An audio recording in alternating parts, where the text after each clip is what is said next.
എറണാകുളം ആലങ്ങാട്ട് H1N1 ബാധയെ തുടർന്ന് 4 വയസ്സുകാരൻ മരിച്ചതിന് പിന്നാലെ 10 കുട്ടികൾ കൂടി നിരീക്ഷണത്തിലായി എന്ന വാർത്ത വരുന്നുണ്ട്.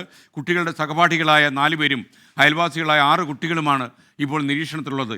ഇവരുടെ സ്രവം വൈറോളജി ഇൻസ്റ്റിറ്റ്യൂട്ടിൽ പരിശോധനയ്ക്ക് അയച്ചിരിക്കുകയാണ്.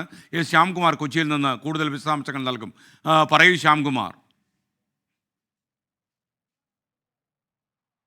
SKN കഴിഞ്ഞ ദിവസമാണ് 4 വയസ്സുകാരനായ കുട്ടി ആശുപത്രിയിൽ ചികിത്സയിലിരിക്കെ മരണപ്പെടുന്നത്. പിന്നീടാണ് ഈ കുട്ടിക്ക് H1N1 ആണ് എന്നുള്ളത് സ്ഥിരീകരിക്കുന്നത്.